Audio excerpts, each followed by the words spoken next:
Got here just a tweet, one of the many you've been very active Oh, no. on social media. Not the Twitter ambush. What? Hamas is talking about eliminating Israel. It's talking about not killing all of the Jews. It's about eliminating the idea. Hamas is telling you exactly what it wants, but I'm going to say, no, that's not actually what they mean. Hamas wants to destroy the idea of whatever. Hamas is like, no, we literally we want to kill them. Why do they not see this?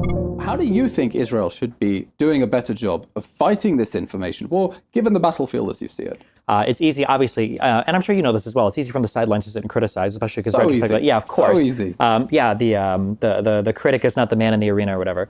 So I am sympathetic to leadership, but I feel like every single part of the Israeli apparatus, government, military, financial, whatever, has to go towards solving the Palestinian problem. There has to be like a permanent end to that conflict. From your mouth to Allah's ears, but you have any idea how we do that? I mean, people have talked about the Emirati plan. I just spoke with Yossi Beilin, who talks about he wants to do like a confederation of two states. You've got two staters. You've got whatever. Do you have your favorite magic solution? Do I have my favorite magic solution? Honestly, all of them rank above the status quo. Whether it's the Emirati plan, whether it's a one state, one vote, whether it's a two-state solution with the 67 borders that resembles the Clinton Obviously, if we were parameters. able to solve this conflict, make it go away, that would be the best thing that could be done for Israel's image. But given the fact that the war is continuing, and the conflict continues because the Palestinians are still committed to a forever war, that they don't accept the legitimacy of the state of Israel and have repeatedly on past occasions thrown out any peace deal when it meant coming to terms with the fact that Israel as a Jewish state had a right to exist. How does Israel make the case better to the world, specifically to young and liberal audiences? Because we're seeing this massive gulf where, 80% of Americans support Israel versus Hamas. When you get to the young generation, like it's 55-45. That's a really dangerous split. You ever play any video games? No. Okay, well, I grew up... Not since I was 10 and I had Harry Potter on the PlayStation. So my background when I got into streaming was I was a professional StarCraft player. So StarCraft is a real-time strategy game. So you're playing, you're building dudes, you're mining resources, you're making armies, and you're fighting to kill the other dude's army. One of the things that you learn when you reach higher levels in probably any real-time strategy game is you get into a scenario where you have to make a decision, and you've got like a good choice and you've got a bad choice. But what you learn when you get to really high levels of play is there's a worst choice. And the worst choice is always indecision. That sometimes making a bad choice and then moving from there is better, because people, I think people fall into this trap of thinking that there's a timer on the screen, whether you're talking Israel-Palestine or you're talking a game of StarCraft 2, there's a timer on the screen where we can sit and wait and think, and it's like, I'm not sure what the right decision is, but let's wait. This is true in the world of business as well, that sometimes you just have to make a decision and go, and if you just sit and wait, the world will pass you by. There's and all a of the philosophical bad metaphor that describes it in terms of a donkey that's facing two identical bales of hay. Oh, and you starved. And it can't decide, do I go for this, do I go for this? And in the end, it ends up starving because of the same dynamic you're describing. So whatever the solution looks like for Israel-Palestine, and whatever it looks like in the future, the delusion that has fallen over Israel is that the can be kicked down the road, that other states can be brought in for peace, that the Abraham Accords can be signed, that an embassy can be moved around, that more territory can be annexed. I mean, we do now have free and normalized relations with the UAE, with Bahrain and Morocco, and that's a fantastic step for the Middle East, regardless of its impact on the Palestinian conflict. Has it made Israelis feel any safer? Absolutely. It's made Israelis feel much more plugged into a region where before they felt that they were a fortress island nation, and now they feel, hey, we're able to go and walk freely around Arab countries. By the way, many of them feel safer walking around Dubai speaking Hebrew than they would walking around London or Paris. Sure, but how much safer do they feel in 2020 than they did in 2018 after the Abraham Accords for Saudi Arabia or for Sudan or the UAE, or I don't even remember the three countries involved, or for at the end of the day, are they thinking like, oh my goodness, like that history was moving in the right direction, and the awful, completely unjustified international boycott of Israel was beginning to end, because people in the region can actually talk sense and realize that it makes sense for Israel to be part of the region. But I'm trying to understand. Look, what I'm trying to think of is in my survey of Israeli history, and I could be wrong, I don't remember any of the major wars starting because of a disagreement with Sudan, or disagreement with the UAE, or disagreement with Saudi Arabia. In the 67 war. No, but they took part in the same way Cuba sent troops, I think, for the 67 war. That's why the Abraham Accords were so important, because it was a moment when Israel was looking at these countries saying, for years, we have no direct conflict with you, have no border dispute, we have absolutely no reason to be enemies. Let's just be friends, because we've always wanted that. We've never had any bones to pick with the Emirates, and the Emirates said, Sure, okay, and that normalization is a great thing. But specifically on the Palestinian conflict, yes, okay, it would be nice if we could solve the conflict. And there are many reasons. That would be nice. It is essential. It is the number one security risk to Israel. Traumatized that in the past they've made risks for peace, whether it was the withdrawal from Gaza, the withdrawal from Lebanon, withdrawal from I don't want to get into the dynamics.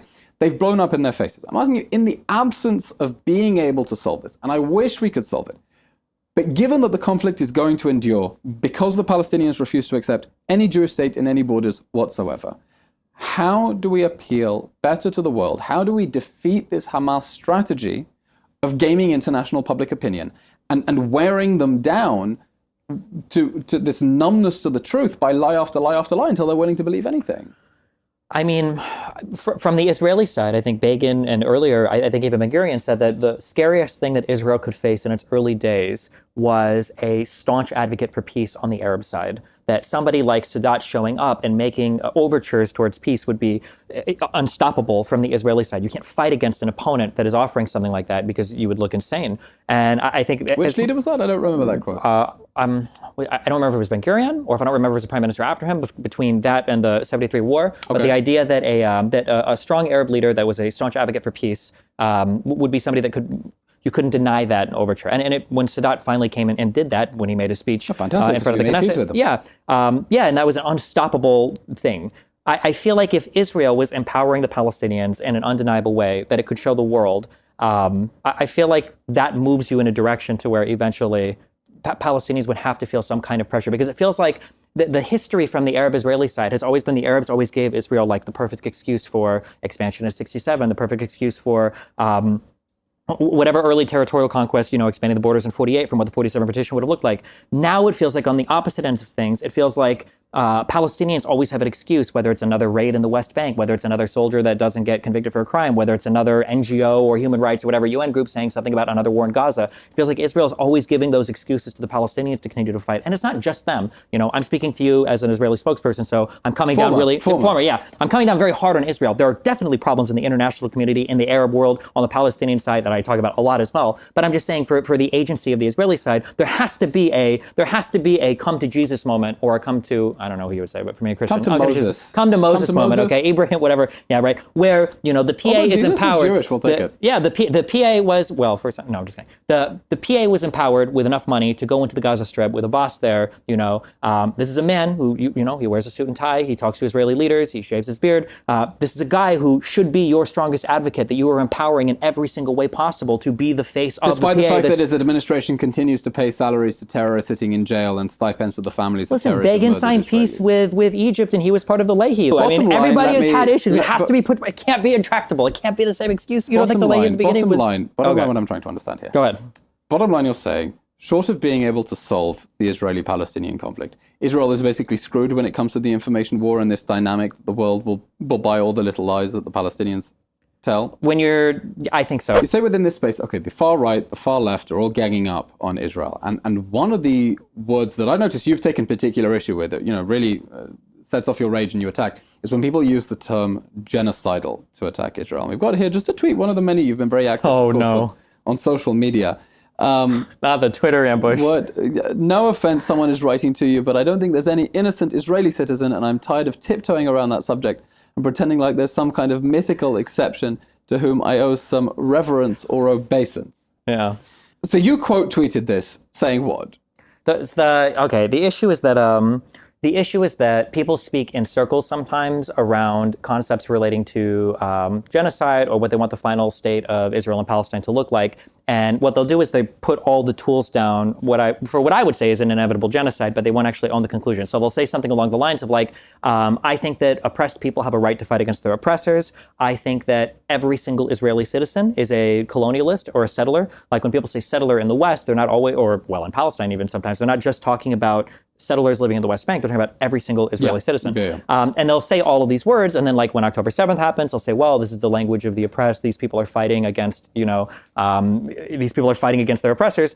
And then they'll say, well, but a one-state solution should happen and everybody should have one voice and one vote. And it's like, okay, but when you've said all these other things and you've laid out all these tools, if they were to start some sort of oppressive movement, if it was pogroms, if it was genocidal actions, you would defend it. So you've given them all the tools to do the genocide and you've justified it. And then if it were to happen, you're not going to intervene. You didn't in Syria, you didn't in Yemen, you didn't in Sudan, in any other place. So why would Israel expect you to intervene here? That's typically my issue with that line of Interesting. No, that's a fascinating point because you have people saying, the Israelis are evil and they murder babies and they're colonialists and they have no right to be there. Okay, well, what is the solution? Okay, well, we think there should be a one-state solution and put them at the mercy of whatever Islamic Caliphate regime the Palestinians decide to set up. And then, okay, well, are the Jews going to be safe in that? And then they go, well, not my problem. We're like, well, it is our problem, and that's why we support Zionism, because we think Jews should be able to I think it's themselves. even a little bit worse than the not my problem, because when you push people on these types of things, it usually starts with, it'll basically be like, Hamas didn't do this, show me proof, you show them proof, oh, well, that was faked by the IDF, and then you show it, well, it wasn't. It's like, okay, well, they deserved it anyway. And it's always that last one, it's like, well, they've been fighting against their oppressors since 48, and well, why is it that in 2024, 2025, why can't they continue to fight against their oppressors, but now democratically or through, pogroms or whatever else? I think the justifications are very scary and bad there, and yeah. And it's really baffling that you have this level of cognitive dissonance on the far left as well. I mean, we're familiar with it on the far right, and you're very critical as well of the way that, among certain elements of the far right, facts are denied, right, if it doesn't meet their particular narrative. But you're seeing this on the far left as well, where they're confronted with evidence of how evil Hamas is. That Hamas would gladly come for them and murder them if it got their hands on it. And that point just doesn't sink in, and they can't accept it. I mean, we have here a clip from Brianna Joy Gray, from a former aide on the Bernie Sanders campaign, who's really become one of the most vicious voices against Israel. When Hamas is talking about eliminating Israel, it's talking about not killing all of the Jews. It's about eliminating the idea. Okay. It's about... Leave it there. We'll leave it there. We'll leave it there. It's about, let me just finish, sir. Can I just finish the sentence? It's about eliminating the idea of a Jewish state, ending a Jewish state, ending an ethno-national state, and having a state more like what we have in the United States of America. If I can just respond. He could only burst into laughter because it's really the most extreme form of Westsplaining to say, Hamas is telling you exactly what it wants, but I'm going to say, no, that's not actually what they mean. Hamas wants to destroy the idea of whatever. Hamas is like, no, we literally mean we want to kill them. But you're saying, but look, you're giving them the tools, you're giving them the justification, so that if they ever got their hands on the rest of the Jews, they would be able to kill them because of the ideological infrastructure that you've given them. Like, why do they not see this? That's a very deep question.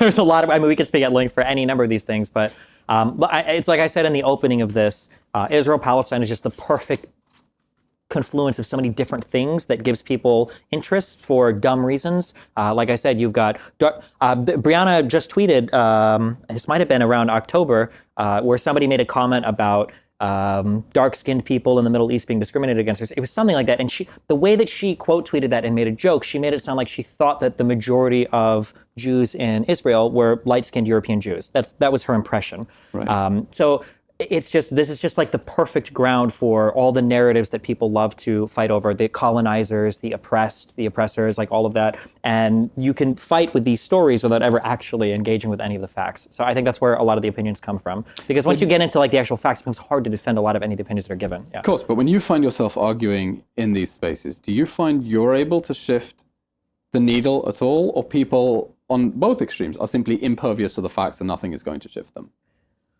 It's, I think I've shifted the needle I think with my fan base, with other people that I argue with. I think that there are a certain amount of people that can be beaten over the head with facts. But I think at the end of the day, it's important to remember that people are driven by stories and narratives. These are the things that empower people to run for office, to go to a protest, to whatever. Like nobody reads a stat where like, oh my God, like 32% of blah, blah, blah are oppressed by the police. Like I'm gonna go protest. It's usually like a friend of mine had a bad experience with a cop. Or I watched, that officer Chauvin sit on George Floyd's neck for 9+ minutes. Like these are the things that drive people. So, Israel can publish a statement saying like, oh, well, we found 4 documents from Hamas and they engaged in this level of horrible activity. 1,000 collaborators were killed in the Second Intifada, blah, blah, blah. None of our spokespeople speak with that squeaky voice. No, I understand, sure. I'm hyperbolizing a bit, but Hamas has the babies that they're shaking, the beheaded baby or the exploded babies and everything that they're shaking in the camps, and they've got the video footage of people getting blown up and killed in Hungary, and that fighting against that, you can't fight against that with speeches on TV screens from generals or from spokespeople. Just people's brains will instantly see the Palestinian side to be more sympathetic. And that means that Israel is really fighting with its hands behind its back. First of all, because we're glad that there isn't as much suffering on our side as there is on the other side. We're trying to minimize that suffering, but we're definitely not going to create more suffering. We're trying to minimize on our own side as much defense as possible. And that means we have fewer horrific images, although October 7th has given us a lifetime supply of horrific images that, are going to scar us for life. But it's just impossible to fight against the images and help people understand why this is happening, that Hamas declared war. Hamas is deciding to fight this war from inside an urban terrain, and Hamas designed the battlefield in order to raise the cost on their own side and present Israel with two unpalatable choices. Fight Hamas, the costs being what they are, or don't, and accept defeat and accept that a terrorist organization can invade your territory, rape your women, abduct your babies, and it's game over.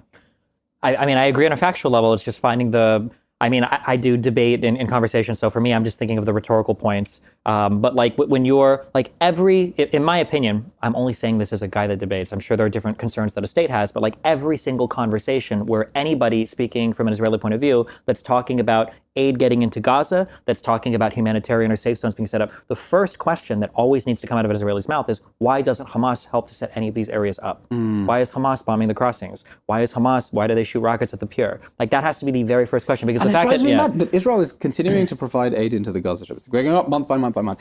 Even as Hamas continues shooting rockets at the crossings. There's still rockets that are coming out of Rafah. Israel lost 4 soldiers because of persistent rocket attacks on the Kerem Shalom crossing, and Israel's the only country that is expected to operate aid crossings into enemy-controlled territory as those crossings are coming under attack, and it's our people who have to operate them, not and then nice there's even more, sweets. and there's even like liability for doing so, right? Like Israel is simultaneously not helping any of the aid getting in, but then they're also sending armed people with. The allegation. The allegation is not helping, but then there's also like Israeli soldiers that are going with, they call it the Flower Massacre, right? The road going north into Gaza, right? But there was IDF trying to help aid get to some areas. So you're somehow catching all the negatives of like everything, of not helping aid get in, or weaponizing aid, or like blowing up cities, but also not going after any of the terrorists, or wanting to fund Hamas and keep them there while also trying to, like, Israel just seems to somehow catch the negative part of every single story. That things that should be contradictory. It's like in the United States, when people will talk about immigrants that are too lazy to do anything and just collect welfare, but they're also stealing all the jobs at the same time. It's like, how are both of these things true at once? And that seems to be the story of every single part of the Israeli-Palestinian conflict, where you guys managed to collect. Dissonance. Yeah, I joked the other day that like when it comes to creating propaganda, like when the initial October 7th attacks happened, like it's sad to say, and it's tragic to say, but like one of the worst things that happened were the Zaka volunteers that were trying to find bodies and bury them immediately, and you didn't get that really tragic, horrible footage. You did from some people that managed to take footage, but the most effective piece of Israeli propaganda that was made for this war came from Hamas, and it was them capturing the video footage of the girl going into the town on the back of the truck. And that was their video. They're so much better at it that they even unintentionally make better propaganda for you guys. There has never been a terrorist attack or a massacre that has been so extensively documented by the people who perpetrated it, and they provided us the images from their GoPros as well.